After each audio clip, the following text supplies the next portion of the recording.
Hello friends, आज हम संविधान सभा के कुछ ऑब्जेक्टिव क्वेश्चन देखेंगे। ये हमारा पार्ट फर्स्ट है। फर्स्ट क्वेश्चन, 1922 में निम्नलिखित में से किसके द्वारा उद्गार व्यक्त किया गया कि भारतीय संविधान भारतीयों के अनुसार होगा? महात्मा गांधी, मोतीलाल नेहरू, गोपाल कृष्ण गोखले, बाल गंगाधर तिलक। तो इसका आंसर है महात्मा गांधी। नेक्स्ट क्वेश्चन, संविधान सभा के विचार का औपचारिक रूप से प्रतिपादन किसके द्वारा किया गया? तो संविधान सभा के विचार का औपचारिक रूप से प्रदान करने वाले थे एम.एन. रॉय। इससे पहले 1924 में मोतीलाल नेहरू ने ब्रिटिश सरकार के सम्मुख संविधान सभा के निर्माण की मांग प्रस्तुत की थी। और उसके बाद 1939 में जवाहरलाल नेहरू ने संविधान को मूर्त रूप देने का कार्य किया था। मूर्त रूप देने का कार्य। नेक्स्ट क्वेश्चन, संविधान सभा को किसने मूर्त रूप प्रदान किया? हमने देखा संविधान सभा को मूर्त रूप प्रदान किया जवाहरलाल नेहरू ने। नेक्स्ट क्वेश्चन, कांग्रेस ने किस वर्ष किसी प्रकार के हस्तक्षेप के बिना भारतीय जनता द्वारा संविधान के निर्माण की मांग को लेकर प्रस्ताव पारित किया था? तो इसका आंसर है 1936। नेक्स्ट क्वेश्चन, 1938 में किस व्यक्ति ने वयस्क मताधिकार के आधार पर संविधान सभा के गठन की मांग की? तो 1938 में किस व्यक्ति ने वयस्क मताधिकार के आधार पर संविधान सभा के गठन की मांग की? तो वो थे जवाहरलाल नेहरू। नेक्स्ट क्वेश्चन, वर्ष 1942 में किस योजना के तहत स्वीकार किया गया कि भारत में एक निर्वासित संविधान सभा का गठन होगा जो युद्ध उपरांत संविधान का निर्माण करेंगे? तो इसका आंसर सबको पता है, क्रिप्स योजना 1942। क्रिप्स योजना 1942। क्रिप्स योजना के बारे में थोड़ा बहुत पढ़ लेते हैं। क्रिप्स योजना की घोषणा कब हुई थी? 11 मार्च 1942 को। 11 मार्च 1942 को। 11 मार्च 1942 को। और घोषणा करता थे Churchill, British PM Winston Churchill, British PM. इन्होंने स्टैफोर्ड क्रिप्स को क्रिप्स मिशन का अध्यक्ष बनाया। स्टैफोर्ड क्रिप्स को। ये मजदूर नेता थे। मजदूर नेता बनाने का कारण यह था, मजदूर नेता होने की वजह से ये भारतीयों की आसानी से सहानुभूति प्राप्त कर सकते थे। अभी देखते हैं नेक्स्ट क्वेश्चन, संविधान सभा के गठन की मांग सर्वप्रथम 1895 में किसके द्वारा की गई? महात्मा गांधी, जवाहरलाल नेहरू, बी.आर. अम्बेडकर, बाल गंगाधर तिलक। तो इसका आंसर है बाल गंगाधर तिलक। संविधान सभा के गठन की मांग सर्वप्रथम बाल गंगाधर तिलक के द्वारा, स्वराज विधेयक के द्वारा, स्वराज विधेयक के द्वारा, स्वराज विधेयक। नेक्स्ट क्वेश्चन, भारत की संविधान सभा गठित करने का आधार क्या था?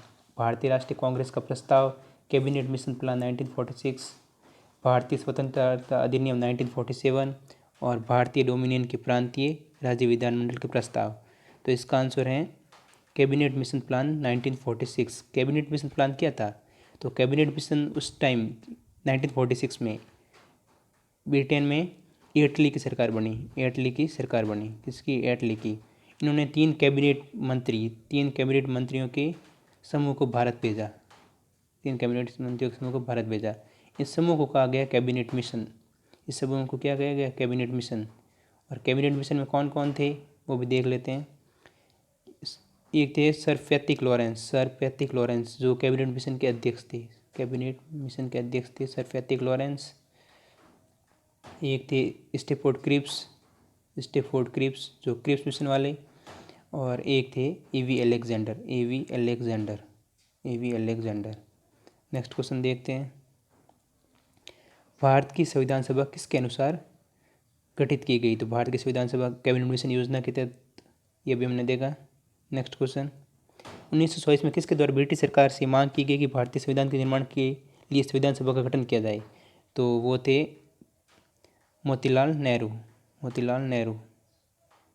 नेक्स्ट क्वेश्चन, सन 1937 में भारतीय राष्ट्रीय कांग्रेस के गठन की मांग कर कहाँ पर हुए अधिवेशन रखी गई थी? तो वो थे फैजपुर।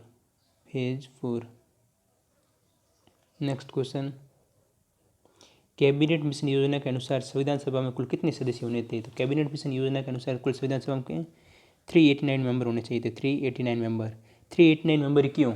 390 क्यों नहीं? क्योंकि उस टाइम कैबिनेट मिशन योजना आई तो उस टाइम इंडिया की जनसंख्या थी 40 करोड़। लगभग 40 करोड़ थी। और हर एक सदस्य 10 लाख की जनसंख्या का प्रतिनिधित्व करता था। ठीक है, नेक्स्ट क्वेश्चन। और ये भी देख लेते हैं, उस टाइम अंग्रेज़ भारत को 2 भागों में बांट दिया था। एक था अंग्रेज़ भारत जिससे 292 + 4 टोटल 296 सदस्य थे। ये सियार कौन से थे? चीफ कमिश्नरी प्रांत। उस टाइम भारत में सियार चीफ कमिश्नरी प्रांत थे। सियार चीफ कमिश्नरी प्रांत थे। सियार चीफ कमिश्नरी प्रांत। दिल्ली, एक था अजमेर मेरवाड़ा, हमारे वाला अजमेर मेरवाड़ा प्रदेश, और एक था कुर्ग जो कि कर्नाटक में, कुर्ग कर्नाटक में, और एक था बलूचिस्तान, बलूचिस्तान जो कि पाकिस्तान में है। ठीक है, नेक्स्ट क्वेश्चन। प्रस्तावित मूल संविधान में कुल सदस्यों का विभाजन किस प्रकार होना सुनिश्चित हुआ था? तो प्रस्तावित मूल संविधान में ब्रिटिश प्रांत के 252 प्रतिनिधि सही है, देशी रियासतों के 13 प्रतिनिधि, मुख्य कमिश्नरी शासन के 4 प्रतिनिधि। इसका आंसर है उपयुक्त सभी। Next question. संविधान सभा के विभिन्न प्रांतों के लिए 252 सदस्यों का निर्वाचन होना था। इनमें से कांग्रेस के कितने प्रतिनिधि निर्वाचित होकर आए? तो कांग्रेस के 208 प्रतिनिधि निर्वाचित होकर आए, 208 प्रतिनिधि। Next question. पुनर्गठन के फलस्वरूप वर्ष 1947 में संविधान सभा के सदस्यों की संख्या कितनी रह गई थी? तो पुनर्गठन के फलस्वरूप 1947 में संविधान सभा के सदस्यों की संख्या रह गई थी 299।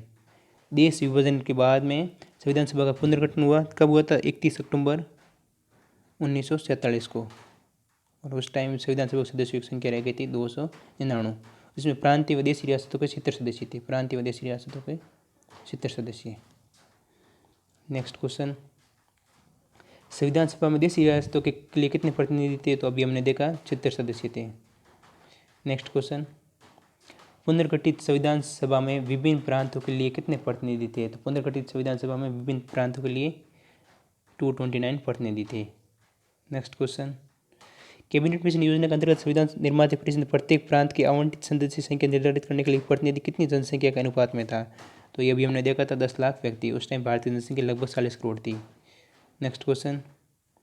संविधान सभा के सदस्यों को निम्न में से किसने प्रत्यक्ष रूप से निर्वाचित किया? तो संविधान सभा के सदस्यों को प्रत्यक्ष रूप से निर्वाचित करने वाले कौन थे? प्रांतों की विधानसभा, प्रांतों की विधानसभा। Next question. संविधान सभा में किस प्रांत का प्रतिनिधित्व सबसे अधिक था? तो संविधान सभा में किस प्रांत का सबसे अधिक प्रतिनिधि था? तो संविधान सभा में था संयुक्त प्रांत का, संयुक्त प्रांत का प्रतिनिधित्व सबसे अधिक था। Next question. संयुक्त प्रांतीय वो जो ब्रिटिश भारत, अंग्रेज भारत। Next question. संविधान सभा में किस देशी रियासत के प्रतिनिधि ने भाग नहीं लिया था? तो संविधान सभा में किस देशी रियासत के? हैदराबाद ने भाग नहीं लिया था। और हैदराबाद को इस देशी रियासत के प्रतिनिधि संविधान सभा में भाग लेने के लिए एक ऑपरेशन चलाया गया। उस ऑपरेशन को कहते हैं ऑपरेशन पोलो। ऑपरेशन पोलो, ऑपरेशन पोलो। हैदराबाद को भारत में शामिल करने के लिए जो अभियान चलाया गया उसे कहा गया Operation Polo. Next question. B.R. Ambedkar का संविधान सभा में कहाँ से निर्वाचन हुआ था? तो B.R. अम्बेडकर का संविधान सभा में निर्वाचन हुआ था पश्चिम बंगाल से, पश्चिम बंगाल से। सबसे पहले उन्होंने मुंबई प्रेसिडेंसी से चुनाव लड़ा था, वहाँ से चुनाव हार गए थे। उसके बाद में पश्चिम बंगाल से में मुस्लिम लीग की सहायता से चुनाव जीते। किसकी सहायता से? मुस्लिम लीग की सहायता से। लेकिन 1947 में ये पश्चिम बंगाल पूर्वी पाकिस्तान जो कि वर्तमान बांग्लादेश में चला गया, वर्तमान बांग्लादेश में चला गया। तो संविधान सभा के निर्माण के लिए B.R. अम्बेडकर की बहुत ज़रूरत थी। इस कारण डॉक्टर राजेंद्र प्रसाद ने बॉम्बे के तत्कालीन प्रधानमंत्री, उस टाइम प्रधानमंत्री का पद होता था, बॉम्बे के तत्कालीन प्रधानमंत्री बीजी खेर को पत्र लिखा और डॉक्टर अम्बेडकर के लिए एक सीट खाली करने के लिए कहा गया। तो M.R. जयंकर ने अपने पद से इस्तीफा दिया और मुंबई प्रेसिडेंट से वो B.R. अम्बेडकर संविधान सभा के सदस्य चुने गए। Next question. मुस्लिम लीग ने किस कारण संविधान सभा का बहिष्कार किया? तो मुस्लिम लीग ने संविधान सभा बहिष्कार किस कारण किया था? मुस्लिम लीग मुस्लिमों के लिए अलग संविधान सभा चाहता था। Next question. संविधान सभा का चुनाव निम्न में से किस आधार पर हुआ? तो संविधान सभा का चुनाव वर्गीय मताधिकार के आधार पर हुआ। संविधान सभा के सदस्य प्रतिनिधि थे, संविधान सभा के सदस्य प्रतिनिधि थे जनता द्वारा प्रत्यक्ष निर्वाचित, जनता द्वारा अप्रत्यक्ष निर्वाचित, गवर्नर जनरल द्वारा मनोनीत, कांग्रेस और मुस्लिम लीग द्वारा मनोनीत। तो ये थे जनता द्वारा अप्रत्यक्ष निर्वासित, जनता द्वारा अप्रत्यक्ष निर्वासित। नेक्स्ट क्वेश्चन, भारतीय संविधान निर्माता सभा प्रांतों की जनता द्वारा चुनी गई। प्रांतीय विधानसभा द्वारा परोक्ष रूप से अनुपातिक प्रतिनिधित्व प्रणाली द्वारा चुनी गई थी। गवर्नर जनरल द्वारा इसका गठन किया गया था। वयस्क मताधिकार के आधार पर भारतीय नागरिकों द्वारा चुनी गई। तो इसका आंसर है प्रांतीय विधानसभा द्वारा परोक्ष रूप से अनुपातिक प्रतिनिधित्व प्रणाली द्वारा चुनी गई थी। नेक्स्ट क्वेश्चन, भारतीय संविधान को किसने बनाया? तो भारतीय संविधान को बनाया था संविधान सभा ने, संविधान सभा ने। नेक्स्ट क्वेश्चन, संविधान सभा के लिए चुनाव कब संपन्न हुए? तो संविधान सभा के लिए चुनाव संपन्न हुए 1946 में, जुलाई 1946 में। नेक्स्ट क्वेश्चन, भारतीय संविधान सभा की स्थापना कब हुई? तो भारतीय संविधान सभा की स्थापना कब हुई थी? 9 दिसंबर 1946 को, 9 दिसंबर 1946 को। नेक्स्ट क्वेश्चन, संविधान सभा का प्रथम अधिवेशन कहाँ हुआ था? तो संविधान सभा का प्रथम अधिवेशन हुआ था दिल्ली में, संविधान सभा का प्रथम अधिवेशन हुआ था दिल्ली में। नेक्स्ट क्वेश्चन, संविधान सभा के उद्घाटन अधिवेशन की अध्यक्षता किसने की? तो संविधान सभा के उद्घाटन अधिवेशन की अध्यक्षता की थी सच्चिदानंद सिन्हा ने, सच्चिदानंद सिन्हा ने। कारण क्यों था? कि वो संविधान सभा के सबसे बुजुर्ग सदस्य थे, संविधान सभा के सबसे बुजुर्ग होने के कारण 9 दिसंबर 1946 को इन्होंने अध्यक्षता की थी। और ये भी याद रखना है कि इसमें मुस्लिम लीग ने बहिष्कार किया था। पहले फर्स्ट अधिवेशन में मुस्लिम लीग ने इस बैठक का बहिष्कार किया, मुस्लिम लीग ने। और इस पर चर्चिल का एक कथन बहुत ही फेमस है। चर्चिल ने कहा था कि ये एक ऐसा विवाह है, यह एक ऐसा विवाह है जिसकी दुल्हन ही गायब है, जिसकी दुल्हन ही गायब है, दुल्हन ही गायब है। इस बैठक में टोटल 207 लोगों ने भाग लिया, लेकिन टोटल सदस्य थे 389। मुस्लिम लीग ने बहिष्कार किया तो मुस्लिम लीग के तो 73 सदस्य थे। उसके बाद में तो भी 316 सदस्य होने चाहिए थे, लेकिन 73 सदस्य तो मुस्लिम लीग के। और दिसंबर 1946 तक देसी रियासतों ने अपना भविष्य तय नहीं किया था। तो 93 सदस्य वो, और भी बहुत सारे कारण थे। 93 तो ये मुख्य कारण ये दो ही थे, 93 तो ये सदस्य और 73 मुस्लिम लीग।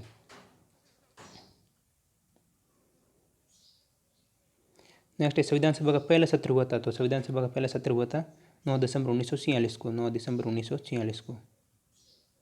नेक्स्ट क्वेश्चन है, संविधान सभा के अस्थायी अध्यक्ष थे सच्चिदानंद सिन्हा। और संविधान सभा के स्थायी अध्यक्ष कौन थे? तो संविधान सभा के स्थायी अध्यक्ष थे doctor Rajendra Prasad. Next question, 11 दिसंबर 1946 को किससे संविधान सभा का स्थायी अध्यक्ष चुना गया था? डॉक्टर राजेंद्र प्रसाद को। ठीक है, आज के लिए बस इतना ही। पार्ट 2 आगे देखेंगे।